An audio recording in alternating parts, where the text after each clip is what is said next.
C'est la première moitié de la présentation que j'ai faite. Puis j'ai ajouté des exemples plus à la fin. Donc, parler plus de cas concrets, comme j'ai ajouté mes cas concrets à moi que j'ai vécu pour vous détailler. Donc, ça va être ça. Dans le fond, comme je disais, je vais vous parler de validation d'idées et de produits. Donc, Un peu plus fort. oui, c'est bon, j'ai une bouteille d'eau. Je ne prends pas une gorgée de suite.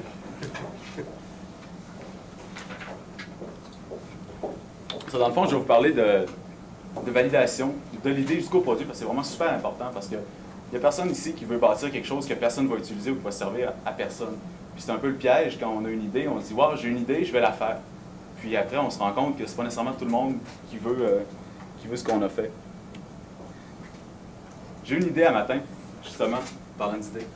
Je regardais le monde dans un café, qui essayait de s'échanger les tasses. Puis c'est vraiment tout le temps super compliqué. Tu ne sais jamais comment prendre la tasse par-dessus, en dessous. C'est tout le temps brûlant. Fait tu ne sais jamais ce qui se passe avec ça. Je vais me mettre sur le côté ici pour que vous puissiez voir de ce côté-ci. On ne sait jamais vraiment comment s'échanger une tasse. C'est tout le temps une gymnastique, c'est super compliqué. Puis on renverse tout le temps des tasses. Comment de fois ça vous arrive de renverser des tasses quand vous les échangez? Je suis tanné, je suis plus capable. Ça m'a donné une idée vraiment géniale. La tasse à 8 onces. Ça, c'est facile. C'est quoi le slogan? Facile à échanger, fini les pantalons trempés. Donc là, on s'échange la tasse, c'est super cool. J'ai une super bonne idée. Je m'enferme dans mon atelier pour les 6 prochains mois. Je ne sors pas de chez nous, j'en parle pas à personne, parce que je veux que personne vole mon idée. C'est super important, ça. Puis au bout de 6 mois de travail, je sors, puis il va juste me rester à ramasser l'argent avec ma campagne marketing. Tout le monde va vouloir mon produit parce que c'est trop une bonne idée. Puis le temps passe, il n'y a rien qui se passe. Les personnes qui achètent, puis les quelques personnes qui l'ont acheté se font rembourser. Mais il semblerait qu'en plus d'être difficile à utiliser, ça ne règle pas vraiment un problème. Donc les gens n'avaient pas ce problème-là.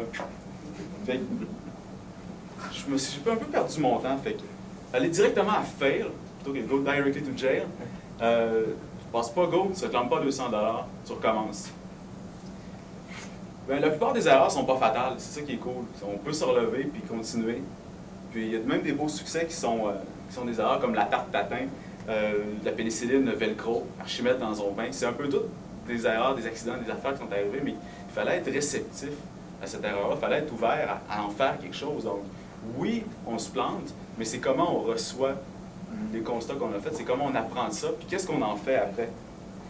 Mais là, vous allez continuer, vous êtes des entrepreneurs, vous allez continuer. La prochaine étape, c'est quoi? Qu'est-ce que vous faites? Bien, vous allez peut-être vous poser un peu plus de questions. Comment je fais pour éviter les étapes, les erreurs que j'ai faites? Puis vous allez vous poser des questions du genre, est-ce que le problème que vous avez identifié en est bien un? Est-ce que le fait de devoir utiliser un couteau pour mettre du beurre sur vos toasts, c'est vraiment problématique? Est-ce qu'un bâtonnet de beurre va vraiment sauver la situation? Est-ce que ça va être vraiment tant plus pratique que ça? Je veux dire, l'idée est super cool, mais ça ne sert à rien. Donc, il n'y a personne qui utiliserait ça. Même chose avec, est-ce que votre solution est la bonne? Donc, les hommes d'affaires qu'on a interrogés, ils trouvaient qu'il manquait de poches dans le veston. Mais est-ce qu'une cravate avec du rangement, c'est la bonne solution? Encore là, l'idée est très cool. Il y en a plein de même. C'est un art japonais, ça s'appelle les Chidogu. C'est inventer des gadgets utiles mais inutilisables. Mais ça, c'en est un. Ça ne sert à rien. C'est cool, mais ça ne sert à rien. Puis vous ne voulez pas que votre idée, ce soit ça. Il ne faut surtout pas que votre idée, ce soit ça. Parce que le succès instantané, ça prend en moyenne entre 6 et 8 ans. C'est plus qu'un point d'interrogation entre une idée puis le profit. Mais comment faire pour maximiser vos chances de succès? Bien, la seule façon, c'est de générer de l'argent. La seule façon de générer de l'argent, c'est de régler un vrai problème, c'est de faire quelque chose que les gens veulent. Puis comment savoir ce que les gens veulent? Bien, pour ça, il y a différentes techniques. Puis, c'est quoi le lien avec l'expérience utilisateur? Bien, en réalité, l'expérience utilisateur, c'est comment les gens se sentent quand ils utilisent quelque chose. C'est un peu comme la psychologie d'utilisateur. On va voir les gens, puis on les regarde utiliser les trucs, on se demande pourquoi ils les utilisent, on essaie de comprendre ce qui se passe dans leur tête. On essaie vraiment de vivre la relation qu'ils ont avec le truc comme eux. Puis on veut vraiment comprendre leur motivation, leur perception, puis c'est quoi leur problème. Puis c'est aussi souvent le UX, le lien entre la vision d'affaires, la technologie, puis les humains. Ça, c'est super important. Je vais vous expliquer rapidement, on est qui UXCO? Comme je vous disais, moi je suis développeur de formation, j'ai travaillé beaucoup dans plusieurs industries. Laure Gabriel, elle a fait une maîtrise en expérience utilisateur, donc elle est vraiment axée plus sur les besoins utilisateurs. Puis on a fait beaucoup de mandats avec plein d'entreprises qui veulent valider les besoins de leurs utilisateurs. Puis celle-là, je l'ai laissé, pas pour faire un pitch de vente, mais actuellement, je travaille avec le Collège Shawinigan qui veulent monter un projet à Shawinigan, un genre d'incubateur d'entreprises technologiques. Puis ils m'ont appelé pour qu'on aille valider les besoins des entreprises. Donc, c'est ça que je fais au quotidien. Je vais voir les entreprises, j'appelle le monde, je dis hey, c'est quoi les besoins, je fais des interviews, des choses comme ça. Même chose, on a fait ça avec la CCT, on fait ça avec la Vétique actuellement, les aider à définir qui sont leurs membres. Et ça, c'était pour donner un peu de crédibilité à ce que je vais ajouter. Parce que c'est pas juste, je ne veux pas juste vous pondre du contenu que j'ai trouvé sur Internet, c'est des choses qu'on essaie de faire au quotidien, qu'on apprend à tous les jours. C'est des choses que j'ai fait aussi avec la startup GoFellow, entre autres. On s'est planté pas mal, on n'avait rien validé, j'ai essayé autre chose après. Là, on a juste validé, on n'est même pas allé de l'avant. Je vais vous en parler un petit peu plus tantôt. Puis c'est ça, moi en tant que programmeur, c'est de faire de quoi qui est utile à la personne. Utile passe avant utilisable. Donc, quand les gens viennent nous voir, ils nous disent hey, notre interface, est-tu beau? Oui, OK, il est peut-être beau, mais est-ce qu'il est utile? C'est ce qu'on veut savoir, nous autres, c'est l'utilité. Et qu'en réalité, ce qu'on veut apprendre au quotidien, c'est un petit peu comme vous êtes peut-être plus à la phase ici pour l'instant. Est-ce qu'il y a un besoin pour ma solution? Ce que je fais, est-ce que c'est utile? Et aussi de savoir, est-ce que ça offre de la valeur? J'ai découvert qu'il y a un problème, oui, mais est-ce que ma façon de le résoudre, c'est celle-là qui offre de la valeur aux utilisateurs? Puis, est-ce que ma solution est utilisable? Ça vient plus tard, quand votre solution règle un problème puis que vous êtes en train de travailler dessus. Vous voulez savoir si c'est facile à utiliser. Puis, c'est des questions qui sont vraiment super vagues. Quand on se dit ça, on se dit, bon, OK, comment valider ça? Bon, on a longtemps essayé la télépathie, mais on n'est pas encore super bon. Fait que pour l'instant, on travaille avec des méthodes qui est comme Get Out of the Building, que Davender a sûrement déjà parlé maintes reprises. En fait, c'est d'aller voir les gens, d'aller leur parler, d'aller voir vos clients potentiels. La solution offre-t-elle de la valeur? Le MVP est bon pour ça, parce qu'il permet de phraser votre solution, de présenter votre solution à la personne pour régler son problème. Peu importe la façon que c'est fait, ça je vais en parler dans l'autre moitié dans 2 semaines, dans 4 semaines, je ne sais plus. Puis, la solution est-elle utilisable? Bien, ça c'est de voir, est-ce que si je la mets dans les mains d'un utilisateur, est-ce qu'il est capable de s'en servir? Ça, je vais le couvrir beaucoup moins parce que c'est moins de focus, puis ça va être à la suite du MVP, donc un petit peu plus tard. Aujourd'hui, je vais vous parler de la recherche utilisateur. Bien, en gros, comme je disais, c'est d'aller voir les gens, get out of the building. C'est super simple à faire. C'est facile, je les connais, mes utilisateurs. C'est vraiment facile d'aller voir des gens et de parler. Mais c'est vraiment difficile de bien le faire. Aller voir les gens et leur parler simplement, puis de ne pas leur pousser vos réponses dans la bouche, puis vraiment écouter. Donc, vous ne sortez pas pour parler, vous ne sortez pas pour convaincre. Vous sortez pour vous faire convaincre que vous ne voulez pas faire votre produit. Ça, je vais y revenir, c'est le bout de toucher. Donc ça, c'est le slogan de Lean Startup Machine, Get Out of the Building. Puis c'est vraiment là-dessus qui axe. Je trouve que c'est vraiment un événement super intéressant parce que ça vient un peu avant le Startup Weekend. Le Startup Weekend, on se garoche, on fait nos trucs, on essaie, on fait un MVP, c'est cool. Mais est-ce qu'il y a vraiment un besoin pour ce qu'on a identifié? Bien, le Lean Startup Machine, c'est l'atelier idéal pour ça. Donc, ça va être très cool en juin avec mon mentor derrière. En fait, je suis mentor aussi, je pense, j'ai oublié l'autre. Qu'est-ce que vous faites en recherche utilisateur? Vous cherchez des raisons de ne pas faire le produit. Vous allez voir les gens, vous allez voir vos clients, qu'est-ce qu'ils aiment, qu'est-ce qui les irrite, qu'est-ce qu'ils n'aiment pas. C'est quoi leurs problèmes au quotidien, comment est-ce qu'ils les règlent. Puis, ce que vous cherchez, c'est vraiment ça, c'est... Vous voulez trouver des raisons pour lesquelles vous ne devriez pas faire le produit afin de résoudre ces problèmes-là. Quand vous avez identifié les risques potentiels, bien, les gens ne l'utiliseront peut-être pas pour telle raison. Mais super, vous avez une hypothèse à valider, vous avez quelque chose qui est un bloquant, qui va être important de valider. Est-ce que je suis capable de, cette barrière-là, est-ce que je suis capable de l'enlever? Est-ce que je suis capable de faire en sorte que ce ne sera pas un irritant quand les gens vont vouloir utiliser mon produit? Qui devrait faire de la recherche utilisateur? Tous les membres de l'équipe. C'est super important au début que tout le monde aille voir les gens, les clients. C'est pas juste la personne qui est plus axée vente, parce que ça se communique vraiment super mal. Ce que vous allez aller chercher, c'est des impressions, c'est des feelings, c'est des choses qui se communiquent mal après, que vous allez avoir de la difficulté à écrire sur papier, ce que vous avez vraiment senti dans les discussions, parce qu'il y a beaucoup de non-verbal, il y a beaucoup de ressenti. Et vous allez voir les gens, surtout au début des projets, quand on est une grosse entreprise, c'est difficile d'avoir tout le monde qui sort tout le temps, mais je pense que c'est important que tout le monde soit en contact avec la clientèle réelle. Quand en faire tout au long du projet, c'est super important, surtout au début, mais il ne faut jamais arrêter parce que les clients ils changent avec le temps. Donc, si vous aviez une solution logicielle qui offrait des SMS en 2008 à des personnes de 40 ans et plus, peut-être que ce n'était pas la bonne clientèle, peut-être qu'ils n'étaient pas habitués d'utiliser ça, puis qu'ils n'auraient pas compris, puis que ça n'aurait pas eu de valeur ajoutée pour eux autres. Aujourd'hui, 6 ans plus tard, c'est peut-être une bonne alternative, c'est peut-être une bonne approche, parce que les gens se sont habitués à ça. Où aller voir vos clients?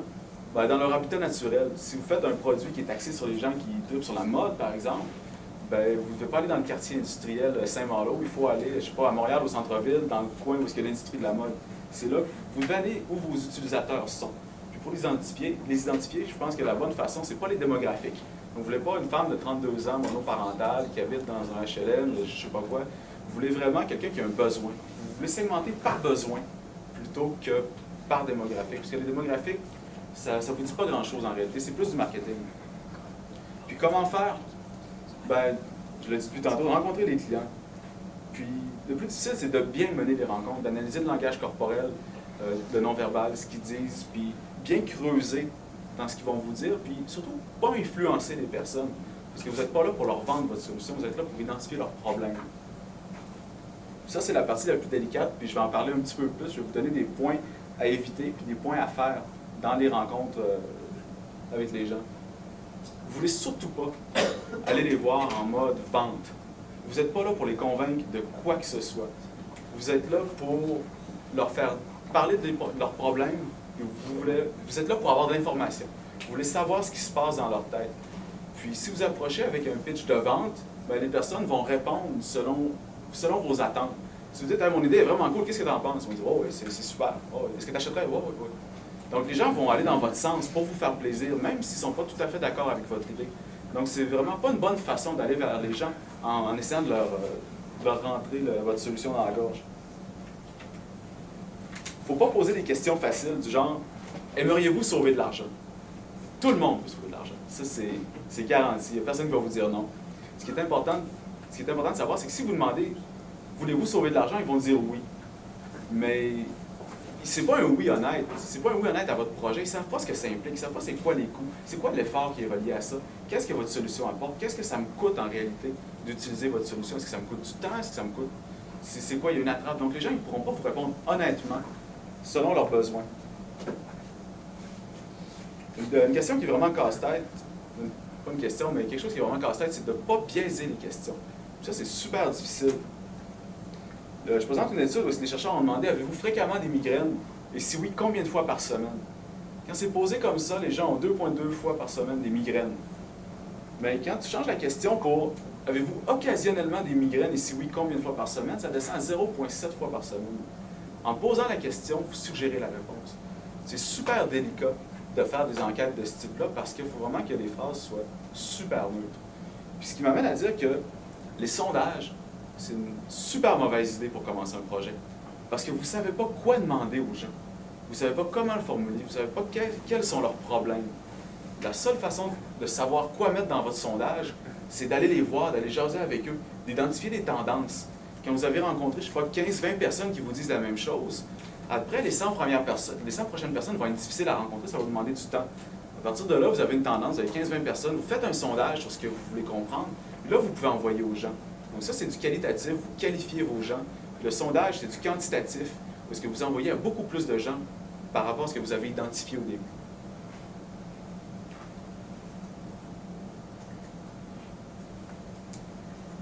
Il ne faut pas croire votre client s'il vous dit qu'il va changer de comportement. La seule façon de comprendre, de réduire le comportement de votre client, c'est en regardant son comportement actuel puis passé. Si quelqu'un vous dit qu'il va aller au gym 3 fois par semaine pour les prochaines semaines, bien, vous allez lui demander combien de fois il va aujourd'hui et combien de fois il allait dans le passé. S'il dit 2 fois puis qu'il aimerait vraiment augmenter son rythme, si ça fait 6 mois qu'il va 2 fois par semaine, il y a des bonnes chances qu'il aille 3 fois par semaine parce qu'il est déjà dans l'élan, c'est déjà quelqu'un qui fait ça, qui aime ça. S'il vous dit qu'il n'est jamais allé au gym de sa vie ou qu'il n'est pas allé depuis les 6 derniers mois, même s'il est abonné, il n'y a pas de chance que ça arrive. C'est vraiment excessivement rare. Attendez-vous pas à ce que les gens changent leur comportement pour votre produit. Même si votre produit est alléchant, même s'ils disent « Ah oui, c'est intéressant, je vais le faire », ils le feront probablement pas. Puis ça, c'est un petit peu en lien aussi avec ça. Il ne faut pas se fier à l'idéal que les gens ont d'eux-mêmes. Si vous demandez à quelqu'un comment il mange dans une semaine, il va vous dire qu'il mange bio, il mange équitable, il mange local, puis il mange vraiment bien. Mais si vous lui demandez de décrire son dernier repas, il va vous dire « Oh, ouais, j'étais là au McDo, j'avais pas de temps, j'étais pressé, j'ai pris 2 burgers, des frites, puis un sundae. J'étais vraiment comme, j'avais plus faim après, puis j'ai dormi toute l'après-midi. » OK, mais il y a vraiment un contraste entre ce que les gens pensent d'eux-mêmes et comment ils agissent en réalité. Puis ce que vous voulez identifier dans les enquêtes d'utilisateurs, c'est comment ils agissent en réalité. Vous voulez les observer plus que les questionner. Parce que justement, vous ne savez pas encore vraiment quelles questions poser. Mais il ne faut jamais oublier qu'une seule personne, ce n'est pas une preuve de quoi que ce soit. Ce n'est pas parce qu'une personne que vous connaissez a un problème qu'il mérite d'être résolu. Ce n'est pas parce qu'une personne dit que votre idée est bonne que c'est effectivement une bonne idée ou que ce sera un bon client.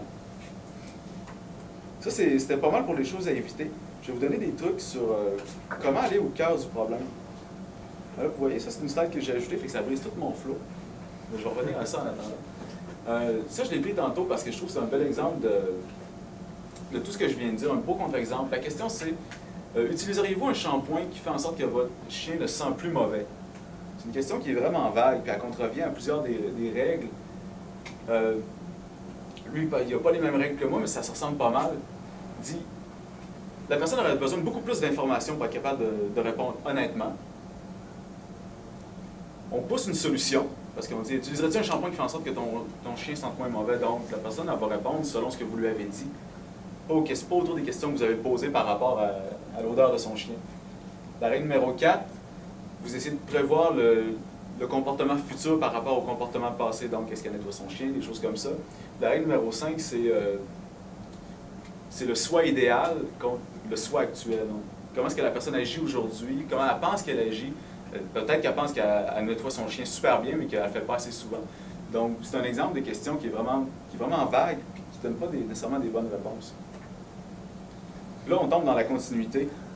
Ça, c'est plus des trucs sur comment faire parler les gens. Je ne sais pas s'il y en a qui se souviennent de ça. Quand je suis tombé cette image-là, je trouvais ça vraiment cool. Vous demandez aux gens de vous faire raconter des histoires.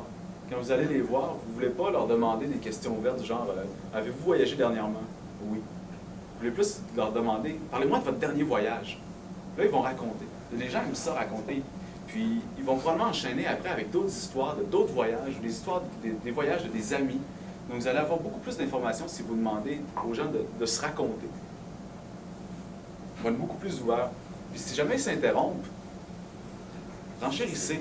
Demandez-leur dites-moi en plus, ou que voulez-vous dire par une certaine chose. Vous voulez vraiment approfondir ce qu'ils veulent dire. Vous voulez aller en dessous des problèmes. Puis là, j'en arrive au fameux 5 pourquoi. Une bonne façon de creuser pour savoir la véritable cause des problèmes, c'est de demander pourquoi. Idéalement, 5 fois de suite. Vous allez vous sentir comme un gamin qui apprend à parler, mais vous allez apprendre tellement de choses avec une séquence comme ça. J'ai mis des exemples qui sont... j'ai mis plusieurs exemples, je pense que c'est vraiment super important, puis c'est facile de passer par-dessus.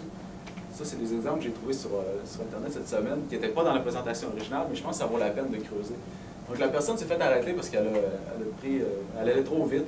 On lui demande pourquoi. Bon, mais j'étais en retard au travail, parce que je me suis levé en retard, parce que mon cadran ne marchait pas, parce que les batteries étaient à plat, parce que j'ai oublié de les remplacer. Fait que la cause, pourquoi il est en retard au travail, c'est parce qu'il a oublié de remplacer les batteries dans son cadran. Donc, si vous voulez régler, en fait même, il a pris une étiquette de vitesse pour ça. Si vous voulez régler l'étiquette de vitesse, si vous interrogez les gens juste, aimeriez-vous qu'on règle vos problèmes d'étiquette de vitesse, ils vont dire oui. Mais si vous ne creusez pas, vous ne saurez jamais pourquoi ils sont en retard. Peut-être que vous allez vous rendre compte que 50% des gens qui ont une étiquette de vitesse, c'est parce qu'ils ont oublié de remplacer leur batterie dans leur cadran. Il n'y a pas de chance, hein? Je ne penserais pas, mais ça peut arriver. Celui-là, il est plate. Celui-là, il est bien parce qu'il montre vraiment 2 volets. La personne veut aller au gym, elle voudrait commencer à aller au gym. Elle demande pourquoi. Parce que je veux être en forme. Pourquoi? Ben parce que je veux être en santé. Pourquoi? Parce que je ne veux pas mourir d'une crise cardiaque quand je vais avoir 40 ans. Pourquoi? Parce que mon père est mort d'une crise cardiaque quand il avait 40 ans. Donc là, vous allez vraiment à la racine du problème. Pourquoi la personne veut aller au gym? C'est parce que son père est mort à 40 ans, puis il ne veut pas que ça y arrive, il veut être là pour sa famille. Et quand vous demandez à quelqu'un d'autre, au début, vous allez avoir la même histoire. Il veut commencer à aller au gym. Pourquoi? Pour être en forme. Pourquoi? Oh, parce que je veux que les filles m'aiment. Ah, pourquoi? Ben, parce que j'ai eu une seule blonde dans ma vie. Pourquoi? Ben, parce que je ne suis pas super bon pour connecter avec les gens, puis je suis timide. Donc, vous allez voir, il y a vraiment 2 racines super différentes, puis vous ne pouvez pas adresser le problème de la même façon pour les 2 personnes, parce que ce n'est pas la même cause. C'est souvent la cause du problème que vous voulez régler. Puis, utilisez les moments de silence à votre avantage. C'est vraiment super bon. Les gens ont tendance à vouloir les remplir. Si vous ne parlez pas, les gens ont tendance à vouloir parler à votre place ou continuer. Il y a toujours un petit malaise. Donc, vous pouvez vous en servir quand vous voulez qu'il enchérisse, qu'il continue un petit peu. Laissez des pauses un peu plus longues pour inviter la personne. Parce qu'il ne faut pas non plus qu'elles sentent que... Souvent, ils vont se sentir mal quand vous allez faire des interviews. Ils vont avoir l'impression qu'ils ne sont pas bons, ils ne répondent pas bien, donc que vous avez vraiment des questions, vous avez vraiment un agenda, puis ils vont se sentir un peu mal à l'aise. Donc, il ne faut pas trop qu'ils se sentent mal à l'aise. Puis, si jamais c'est le cas, vous pouvez vous mettre faire la conversation, puis comme vous en allez. Souvent, juste en se dirigeant vers la porte, les gens vont s'ouvrir, vont dire « Ah, comme vous, c'est le fun, hein? Wow. » Là, ils vont peut-être raconter, c'est con, mais il y a peut-être quelque chose qui va naître de juste cette petite discussion-là en allant vers la porte.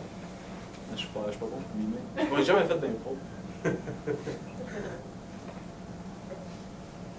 Parce qu'en bout de ligne, ce que vous voulez identifier, c'est comment les gens règlent leurs problèmes aujourd'hui.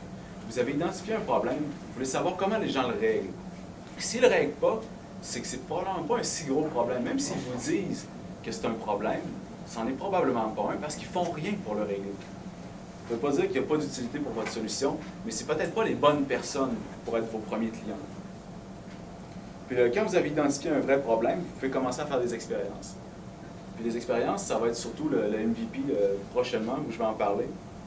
Vous avez sûrement pas mal tous déjà vu ça, la citation d'Henry Ford qui dit « Si je leur avais demandé, les gens auraient voulu des chevaux plus rapides. » Mais moi, ce que je trouve super intéressant là-dedans, c'est le mot « rapide ». Les gens n'ont pas dit des chevaux plus forts, n'ont pas dit des chevaux moins chers. Les gens, ce qu'ils voulaient, c'était sauver du temps. L'automobile permettait de sauver du temps. Donc, ils ne voulaient pas tirer des plus grosses charges.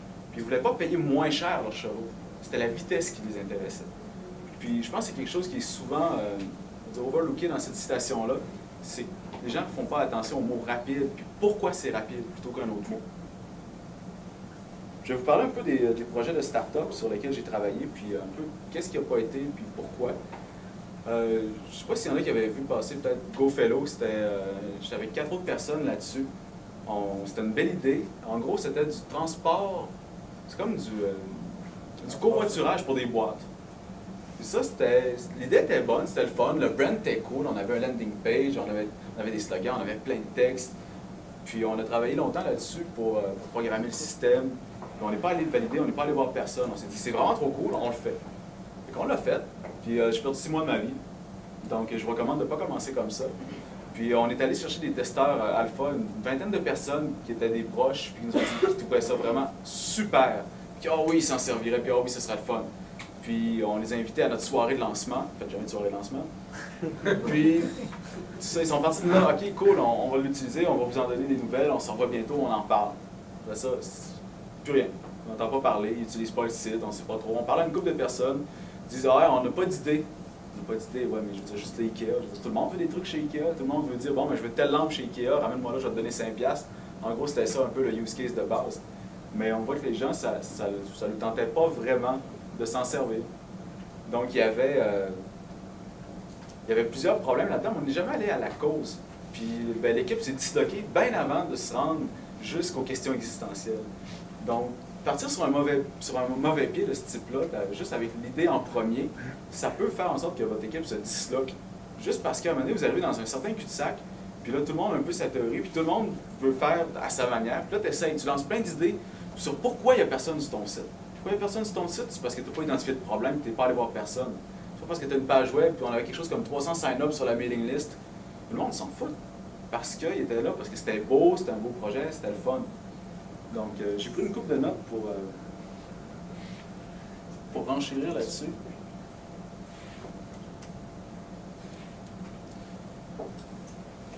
Ça, j'ai pris en note, on a tendance à attaquer des problèmes avec les solutions qu'on connaît. C'est vraiment super humain. Moi, en tant que développeur, la première approche que j'ai, c'est hey, je vais bâtir quelque chose. C'est rapide, c'est ce que je connais, c'est de même que je règle les problèmes d'habitude. Un graphiste, la première chose qu'il va faire, c'est qu'il va faire des designs. Parce que c'est ça qu'il connaît. Même chose avec quelqu'un qui fait du développement d'affaires. Ils vont faire un plan d'affaires, ou vont faire des plans de revenus, des flots de revenus. Comment l'argent va rentrer, parce que c'est ça qu'ils font. Puis marketing, bon, mais on y va, on se lance en com, on lance une campagne marketing, il faut que ce soit bien structuré, parce que c'est ça qui va être important. Mais en réalité, c'est pas ça, c'est vraiment, est-ce qu'il y a un problème? Est-ce que vous solutionnez un problème? Sinon, vous avez beau faire tout ça, ça ne servira à personne. Fait qu'on a passé plusieurs mois à développer le produit pour se rendre compte que personne ne l'utilisait. Ça nous a vraiment nui, ça a vraiment fait en sorte que l'équipe s'est comme disloquée naturellement. Puis les constats qu'on a faits, je vais même faire des constats, un genre de mini post-mortem en live. On était vraiment amoureux du concept. On trouvait que le concept était cool, ça sonnait bien, tu présentais ça à quelqu'un, puis waouh, c'était le fun. Puis moi, personnellement, j'aimais beaucoup le côté disruptif qu'il pouvait y avoir. Donc, hey, on pourrait être des concurrents à FedEx ou à UPS. Wow! On pourrait vraiment emmerder le monde. Alors, j'aime ça. Donc, on pourrait vraiment être dérangeant.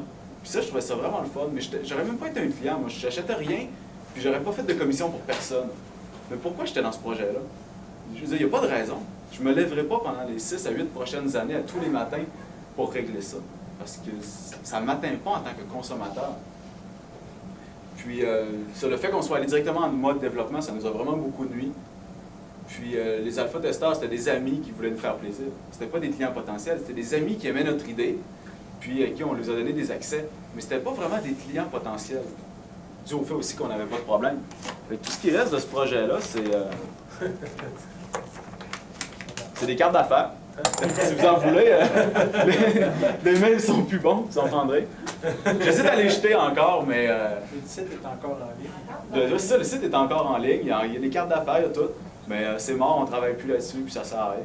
Fait idéalement, ne pas dépenser pour des cochonneries aussi tant que vous n'avez pas des clients. Puis j'avais vu ton pitch devant Dave McClure, peut-être 2 ans. Oui, c'était Francis, oui. Ouais, en tout cas, c'était super bon. Là.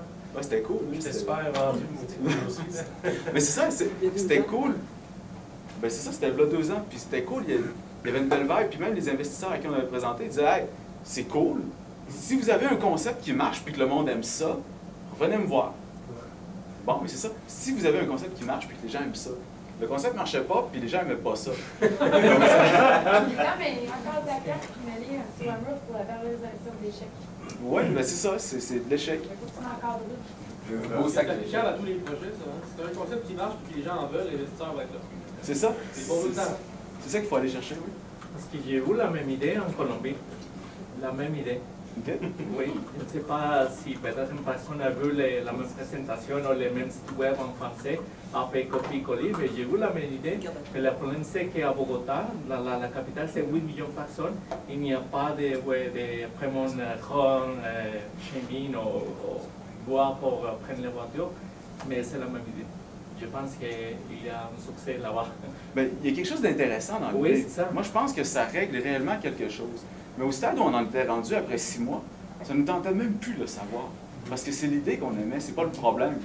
Donc après 6 mois, on s'est brûlé un peu, puis on s'est dit, bon, ben, tout bad, on part chacun de notre côté, on fait nos affaires. Je pense encore qu'il y a quelque chose, puis il y a quelqu'un qui va régler ou qui va arriver avec un produit dans ce domaine-là.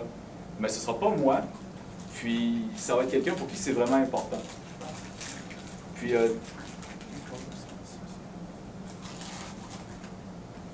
un autre projet sur lequel on avait travaillé, j'avais mis ça. Ne construisez pas une solution qui cherche un problème. C'est ce qu'on avait. On avait quelque chose qui réglait un problème qui n'existait peut-être pas. Donc, on avait un beau produit sans problème. Un produit sans problème, ça ne sert pas à grand-chose. Ça, c'est un autre truc que je pense que je n'ai jamais montré à personne. C'était un landing page qu'on avait fait. C'était un petit peu MVP. On avait travaillé sur une idée qu'on avait eue. C'était un projet pour... C'était un site d'emploi pour les 50 ans et plus. C'est vraiment super niche, c'est vraiment ultra pas sexy, c'est vraiment l'inverse, c'est à l'autre extrême.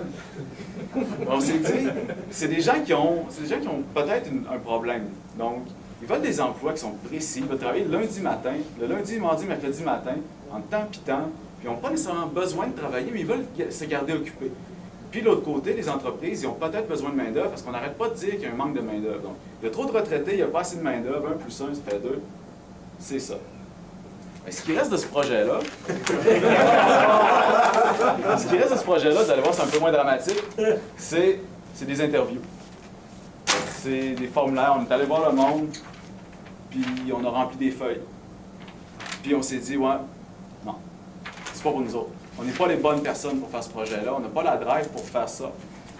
Ça ne nous rejoint pas vraiment. Il y a la culture des RH à laquelle on va se frapper, ça va être vraiment difficile. On n'a pas trouvé de match, en fait. On est allé voir les deux côtés, puis ça, c'est un two-sided marketplace. On est allé voir les deux personnes. On est allé voir des employeurs et des employés potentiels. Puis on a essayé de faire un match. Qu'est-ce qu'ils veulent l'un puis l'autre? Puis les employés, bon, ben oui, ils veulent travailler, mais ils ne savent pas trop, ils sont en retraite, ils ne veulent pas trop se fâcher, ils ne savent pas trop chercher, ils ne sont pas nécessairement super à l'aise avec Internet non plus. Donc, un service en ligne, c'est peut-être pas la meilleure chose. Puis l'autre côté, les employeurs, bon, on a jasé avec du monde, bon, mais ils sont syndiqués à mort.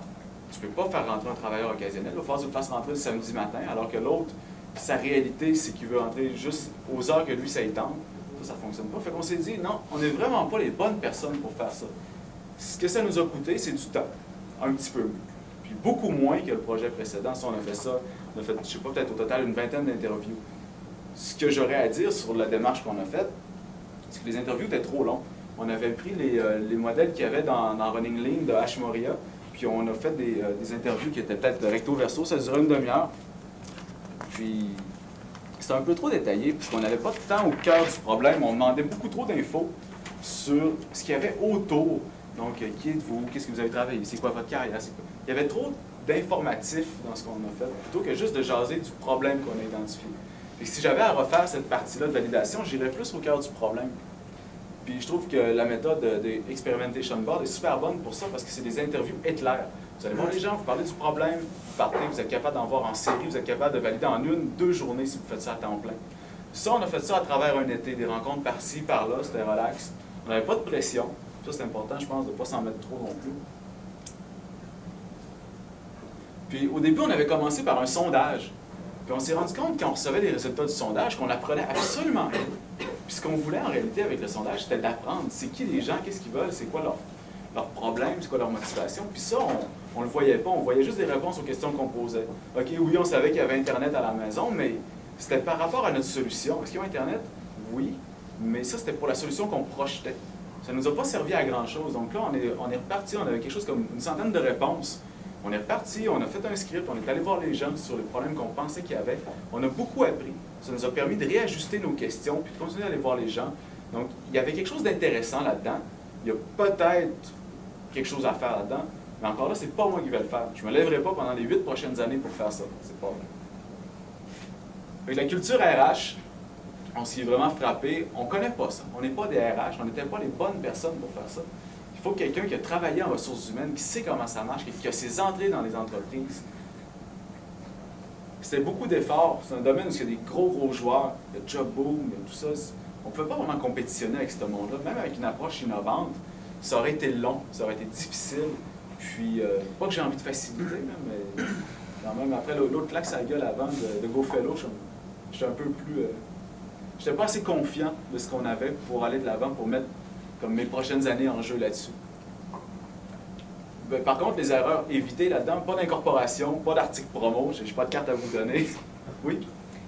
Quels ont été les problèmes que tu as rencontrés en étant 5 cofondateurs? 5 cofondateurs dans GoFellow. Écoute, je te dirais, c'est du communisme.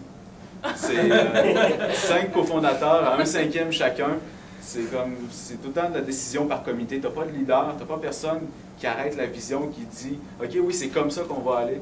On était 2 programmeurs, on avait 2 qui étaient un peu business, puis tout le monde travaillait dans le web. Fait que tout le monde avait sa vision. Tout le monde savait un peu déjà où est-ce qu'il voulait amener la chose. Il y en a un qui était très, très graphique, très expérience. Il y en a, tu sais, moi j'étais plus, là-dedans j'étais plus back-end. Puis des erreurs qu'on a faites, c'est con, mais tu te dis, bon, mais je veux pas nécessairement que ce soit mon point qui l'emporte, on est 5. On fait certaines décisions visuelles, graphiques, je sais que ça ne marchera pas. Mais tu fais comme laisser aller parce que t'es qui toi pour le savoir. C'est ça, c'est le côté communiste en fait. Tu n'as pas de leader fort qui arrête le point et qui dit, OK, non, on va là. C'est tout le temps des discussions, puis tu n'avances pas. Il y a le fait que c'était pas tout le monde qui était à temps plein non plus. Tu sais, moi, j'ai travaillé là-dedans à temps plein pendant 2 mois. Pendant ce temps-là, il y en a d'autres qui donnaient 2-3 heures par semaine. Ça crée des frictions. Tu mets beaucoup de temps, puis finalement, l'opinion de tout le monde est égale. Puis il y en a qui étaient plus ou moins entrepreneurs. Donc, le fit entre les cofondateurs n'était pas nécessairement parfait. Moi, je viens d'un monde de produits, puis les autres venaient des agences web plus. C'est pas le même type de livraison. Donc, moi, j'avais beaucoup d'éducation à faire sur ce genre de choses-là, malgré qu'on n'a pas fait absolument rien de ce que j'ai dit. Au moins, j'avais lu, je savais que ça existait. Et tu sais, tu essaies de pousser ça, puis je ne comprenais pas trop la réalité du monde du produit. Ça peut arriver aussi. Donc, c'est plein de petites choses qui se sont accumulées, puis au bout de 6 mois, on n'avait plus envie de travailler ensemble. Puis on n'avait plus envie de travailler sur l'idée. Et est-ce que tu penses que si chacun était resté dans son expertise pour prendre les décisions liées à cette expertise, ça se serait mieux passé? C'est-à-dire que tu étais vraiment sur le produit et que ton expérience ton expertise sur le produit et ta décision importait plus quand même parce que tu as de l'expertise que les autres. Ça Ben, peut marcher un Je sais système pas, un peu plus je comme pense pas. Parce qu'il y avait plusieurs personnalités fortes dans l'équipe, il y avait plusieurs leaders naturels dans l'équipe qui se seraient pas contentés de ça. Donc, il n'y avait pas de leadership clair, puis c'est pas faute d'en avoir délégué, c'est qu'il y avait peut-être trop de leaders dans l'équipe. Ça nous a mis. On est 7, c'est pour ça que la question. Ouais, je reconnais vos faces. on te laissera la tâche de... Ça va être une bonne tâche. Ça va être, Est-ce que, vu que toi, tu as décidé que toi, tu ne te lèverais pas à 8 h du matin pour faire ça pendant 8 ans de ta vie, vous l'avez-vous proposé à quelqu'un d'autre en se disant, peut-être qu'il y a quelqu'un d'autre qui s'en occuperait de cette part de marché-là, une autre agence de placement qui prendrait ce qu'on a déjà fait? peut-être, mais on n'a rien de fait. Ok. Ça, tu sais, on est allé voir les gens, puis on s'est dit, on a jasé avec eux, on a identifié, on avait des questions du genre, on avait identifié 3 problèmes principaux. La façon qu'on le faisait, bon, on présentait un petit peu le projet, je peux vous la faire passer tantôt. On ramassait un petit peu de données, on parlait de la situation de l'emploi, ce qu'on avait remarqué. Ça, c'est mal, parce qu'on donnait trop, moi je trouve qu'on donnait trop d'infos sur... On informait trop la personne sur où est-ce qu'on voulait s'en aller dans la discussion. Puis là, après ça, on posait des questions genre, j'ai le désir ou le besoin de travailler, il est difficile de trouver un travail adapté à la réalité des 45 ans et plus, je ne sais pas trop par où commencer la recherche d'emploi. On les faisait jaser autour de ces thèmes-là. Puis, ce qu'on a eu en réalité, c'est des feuilles justement qui sont remplies d'un bord puis de l'autre, de plein de notes, de plein d'affaires. Il n'y a pas nécessairement beaucoup de convergence, il n'y a pas de problème clair. Il y a des problématiques dans ce domaine-là, mais il y a rien je pense qu'il n'y a rien qui vaut de quoi dans ce qu'on a fait. OK. Puis c'est Ça ça, ne c'est t'a quand... pas donné le goût d'aller chercher plus loin, fait que Non, vous n'êtes pas vraiment allé pas. chercher rien qui valait pour vous. Exact. Peut-être que si on avait trouvé un fil directeur fort, avec une opportunité claire, une idée, ça aurait peut-être fait, on aurait peut-être été les bonnes personnes. Mais c'est qu'on n'a rien identifié. Fait que soit qu'on n'est pas les bonnes personnes pour identifier les fils directeurs, soit que nous, on n'a pas identifié de problème. Je pense qu'il y a des problèmes partout. Il y a juste ça, des problèmes. Mais il faut être la bonne personne pour les régler. Il faut les régler de la bonne façon pour les bonnes personnes qui ont vraiment le problème. Puis les apprentissages qu'on a fait là-dessus, ça c'est un concept qui nous avait été apporté par quelqu'un qu'on connaît. Il dit hey, j'ai vu un documentaire en France là-dessus, il y a des sites pour les personnes d'un certain âge pour trouver des emplois. Ah cool, ça n'existe pas ici, il y a une opportunité. Ça c'est faux. Si quelque chose n'existe pas ici et que ça existe ailleurs, il n'y a pas une opportunité. Il y a peut-être quelque chose à faire, mais il faut aller voir. Est-ce qu'il y a quelque chose à faire? Parce que les concepts, ça ne s'importe pas facilement. On ne peut pas importer des idées comme ça. Puis là-dedans, on était 4 cofondateurs, il y en avait 2 de trop encore. Fait que, je dirais, parce que j'ai lu beaucoup là-dessus, 2, 3, c'est bon. Puis 2, 3, il y en a toujours un qui part. Fait qu'à 7, d'après moi, il va y en avoir 3, 4. 3, 4, 5. Ouais, ça peut arriver. Mais ça, je dirais d'avoir tout de suite les discussions. Il y a un livre qui s'appelle Slice de paille, j'en parlais, Slicing Pie. C'est vraiment super intéressant. Il parle de partage d'actionnariat équitable pour les startups. En fait, c'est chaque heure que vous mettez contribue à un pot d'action. Chaque heure, mettons, est une action. Bon, vous mettez ça dans un pot commun, puis c'est attribué. Vous savez qu'un tel a mis 200 heures, l'autre en a mis 10. Et quand vous arrivez pour incorporer, bien, vous savez comment structurer la patente parce que vous avez déjà partagé vos heures. Donc ça, c'est une erreur à ne pas faire aussi, ne pas incorporer trop tôt, à moins qu'il y ait des revenus qui rentrent. Ça, nous, on ne l'a pas fait dans le deuxième cas. Dans le premier cas, on l'a fait. D'ailleurs, je suis encore incorporé. Il faudrait que j'appelle les gars. Il faudrait annuler ça. Hein, Puis, c'est ça, mais on avait un cofondateur là-dedans de 50 ans. Il disait, hey, tu sais, pour nous autres, c'était comme une valeur, c'était quelqu'un de crédible, c'était quelqu'un dans notre clientèle cible. Puis lui, il était plus affaires, puis c'était intéressant, mais il n'y avait vraiment pas de drive. Donc, il faut vraiment faire attention. Je pense que les cofondateurs, c'est super important parce que c'est là où tu te dilues le plus en tant qu'entrepreneur, c'est là où tu perds le plus de valeur.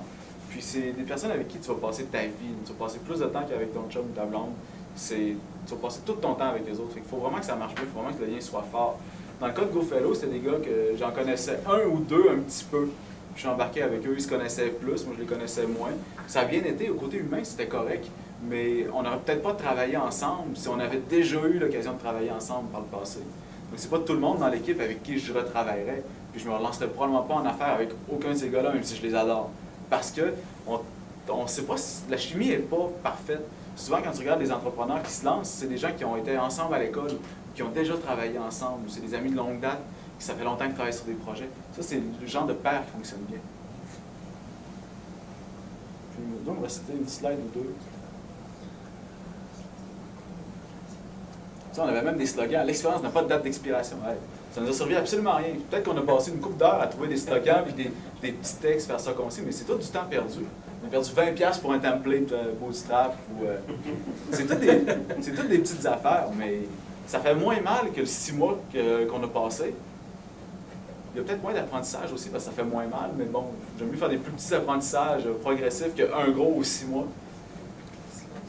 Et, je suis pas d'accord quand tu dis que ça ne servait à rien. Tu es là aujourd'hui à cause de ça. Oui, ça n'a pas servi à rien. Je suis super content d'avoir fait ces essais-là.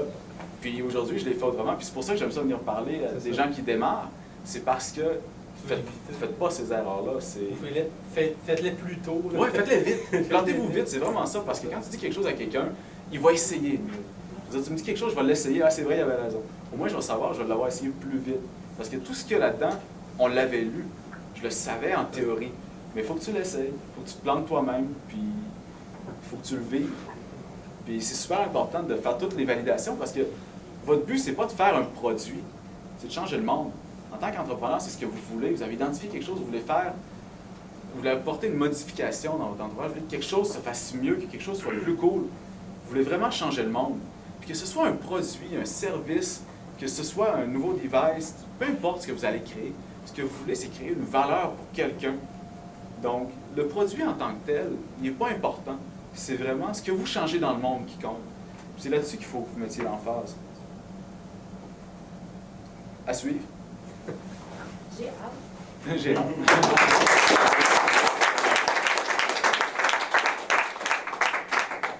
Merci Jean-Michel. C'est totalement en alignement avec ce qu'on est en train de parler. Et je me rappelle très bien aussi de l'expérience GoFellow. Parce que moi aussi, j'ai trouvé que c'était une idée géniale. Et moi, j'étais certain que GoFellow allait attirer l'investissement vers Québec et tout ça.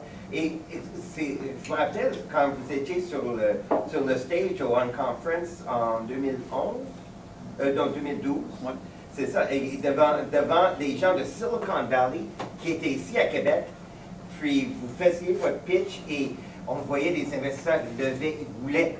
Leur langage corporel, c'était oui, on le veut, on le veut.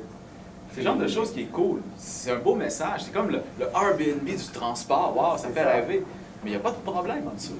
Je veux dire, eux, ils auraient investi s'il y avait eu de l'attraction, si le monde en avait voulu, si on avait eu des clients satisfaits, des clients contents.